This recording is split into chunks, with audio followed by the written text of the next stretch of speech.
दोस्तों, आप सबको श्री कृष्णा सिंह का नमस्कार। आप सबका स्वागत है हमारे चैनल विद मंत्रा पे। यदि आप हमारे चैनल फर्स्ट टाइम देख रहे हैं तो हमारे चैनल को सब्सक्राइब करना न भूलिएगा। आज रेवेन्यू बजट पेश हुई है और आप सबके मन में ये जरूर होगा कि इस बजट में हमारे लिए क्या बा। तो निर्मला सीतारमण जी ने ये बताया कि इस बजट में का बा। साथ में सबके मन में था कि इस बार के बजट में हमें टैक्स स्ट्रक्चर में छूट जरूर मिलेगा। काफ़ी दिनों से उम्मीद रहती है, पूरे साल जो है खासकर इंडिविजुअल टैक्स पेयर उम्मीद लगाया रहता है कि इस बार उसके बजट में छूट मिलेगी और अगली बार से टैक्स कम थोड़ा देना पड़ेगा। पर हमारे सीतारमण जी का कहना है कि भाई हम यदि टैक्स में छूट दे ही देंगे तो सरकार का खर्चा के लिए पैसा कहाँ से आएगा? क्या सरकार को बुर्बक समझ रखा है? तो उन्होंने कहा कि ये जो टैक्स स्ट्रक्चर है बिल्कुल स्टेबल है और उसमें कोई चेंज करने की ज़रूरत नहीं है। तो आइए हम जानते हैं पॉइंट वाइज कि इस बार के बजट में क्या है। तो की बजट हाइलाइट्स जो हैं इस प्रकार हैं, जैसा कि मैडम ने बताया कि इस बार टैक्स स्लैब में कोई चेंज नहीं है। सबसे मेन बात है कि इस बार टैक्स स्लैब में कोई चेंज नहीं है। उसके बाद उन्होंने क्या किया कि दूसरा जो था कि अल्टरनेट मिनिमम टैक्स, जिसको कि मिनिमैट भी बोलते हैं, कोऑपरेटिव सोसाइटी के लिए 18.5% से चेंज करके 15% कर दिया। तो इस बार कोऑपरेटिव सोसाइटियों को काफ़ी राहत मिली होगी कि इस बार जो है उनका बजट, उनका टैक्स जो है कम हो गया। इसके बाद में टैक्स डिडक्शन जो है सरचार्ज जो है वो कम कर दिया। उन्होंने कॉर्पोरेट टैक्स पे जो सरचार्ज था वो 12% घटा कर 7% कर दिया है। जो और लॉन्ग टर्म कैपिटल गेन जो है अभी बढ़ा करके 15% कर दिया है। टैक्स स्टार्टअप के लिए जो टैक्स एग्जम्पशन है वो बढ़ा करके 1 साल और कर दिया गया है, क्योंकि वो 31 मार्च 2022 को एक्सपायर कर रहा था, उसको 31 मार्च 2023 को कर दिया गया है। नया जो प्रोविज़न है वो नया जो प्रोविज़न है वो उसमें एक आया है कि इंडिविजुअल टैक्स पेयर को जो कि डिवाइड रिटर्न फाइल करना था, अब उन्होंने 2 साल के लिए और बना दिया कि यदि आपको कोई टैक्स रिटर्न फाइल कर दिया आपने, उसके बाद लगता है कि हाँ कुछ ये इनकम बताना छूट गया है, तो आप एक रिवाइज रिटर्न फाइल करें और रिवाइज रिटर्न में आप उसको इनकम को डिस्क्लोज करें, उस पर टैक्स जमा कर दें, उस पर कुछ पेनल्टी नहीं लगेगा। तो एक अच्छा ये प्रोविजन किया है मैडम ने कि जितने भी हैं आप उसके लिए लिटिगेशन में जाने की जरूरत नहीं है। एक आप बिटकॉइन या क्रिप्टो करेंसी के बारे में काफ़ी सुन रहे हैं, तो सरकार ने ये प्रोविजन किया है कि आरबीआई खुद अपना क्रिप्टो करेंसी लॉन्च करेगी और उसके बाद में जो भी अभी क्रिप्टो करेंसी से जो पैसा अर्न हो रहा है, जो अभी अनरेगुलाइज्ड करेंसियाँ हैं उस पर जो अर्न हो रही है, उस पर उन्होंने कहा है कि 30% टैक्स लगेगा और उस पर डिडक्शन केवल जो कॉस्ट ऑफ एक्विजिशन का मिलेगा। और यदि उसमें सेल में यदि लॉस होता है तो लॉस को किसी भी अदर इनकम के साथ में एडजस्ट नहीं होता, किसी भी अदर इनकम हेड के साथ में एडजस्ट नहीं किया जा सकता है। यह सेलर के लिए बनाया है कि सेलर को 1% का टीडीएस काटना पड़ेगा, जो transfer of the virtual rights जो होता है डिजिटल एसेट जितने भी हैं उसके लिए। प्रोटेक्शन इंसेंटिव स्कीम जो 14 कोर सेगमेंट है, तो आत्मनिर्भर भारत में जो बताया गया था उसके लिए, और साथ में उसके लिए सोलर पावर के लिए भी एक अच्छा खासा बजट एलोकेट किया गया है।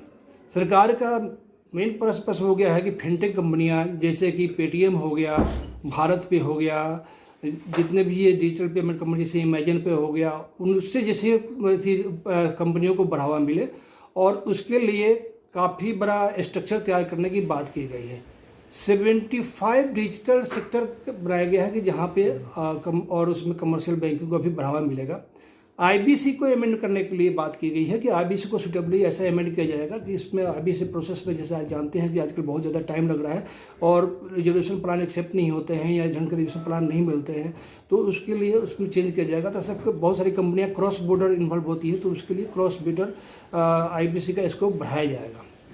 पीएम गतिमान जो स्कीम है उसको भी इन्हेंस करने की बात की गई है। उसमें 25,000 किलोमीटर, माफ किए 25,000 किलोमीटर जो है नया रोडवेज कंस्ट्रक्शन किया जाएगा, कंस्ट्रक्शन जो नेटवर्क किया जाएगा उसमें आएगा।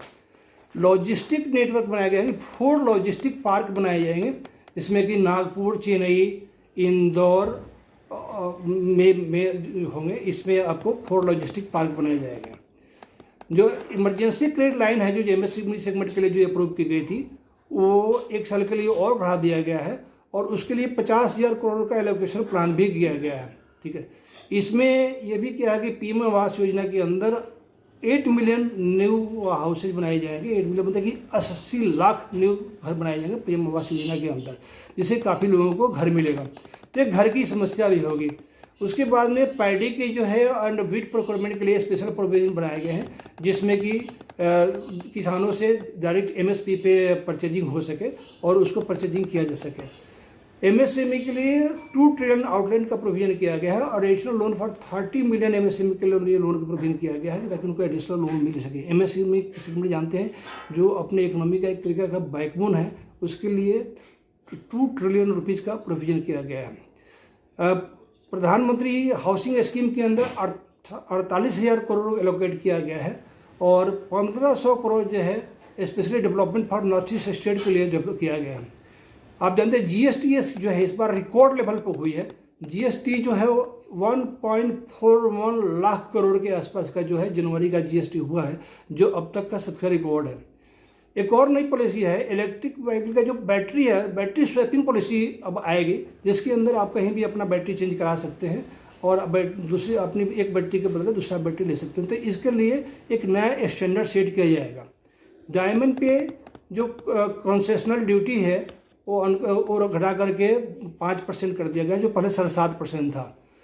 इंपोर्ट ड्यूटी जो कैपिटल गुड्स पे है वो धीरे धीरे कहा गया कि फेज आउट किया जाएगा। जो उसके अंदर WTO के अंदर जो अपना एग्रीमेंट है उसके तहत उसको इंपोर्ट ड्यूटी जो है धीरे धीरे concessional import duty phase out किया जाएगा। तो ये सारे प्रोविजंस हैं जो आपके लिए हैं। फिस्कल ड्यूटी जो है 6.9% रहने का बाद 6.8% पिछले साल था उसके तुलना में जो है। और एक खास बात ये कही गई है कि 68% जो डोमेस्टिक डिफेंस इंडस्ट्री का जो परचेज है, जितना भी डिफेंस का जो परचेज है उसका 68% जो है वो डोमेस्टिक प्रोड्यूसर से परचेज किया जाएगा। तो ये सारी चीज़ें हैं इस बार के बजट में आए हैं, जो कि इकोनॉमी के लिए काफ़ी अच्छा है। इकोनॉमिक ग्रोथ काफ़ी होगा। और आपने देखा भी कि जैसे जैसे बजट पेश हो रहा था और स्कीम अनाउंस किए जा रहे थे, तैसे तैसे जो है शेयर मार्केट जो है बढ़ रहा था। सेंसेक्स और निफ्टी दोनों ही बढ़ करके बंद हुए हैं। तो लास्ट में फिर आपसे एक बार रिक्वेस्ट है कि आप हमारे चैनल को सब्सक्राइब जरूर कीजिएगा और उम्मीद करते हैं कि आपको हमारा ये जरूर समझ में आया होगा, अच्छा लगा होगा। Thank you, thanks for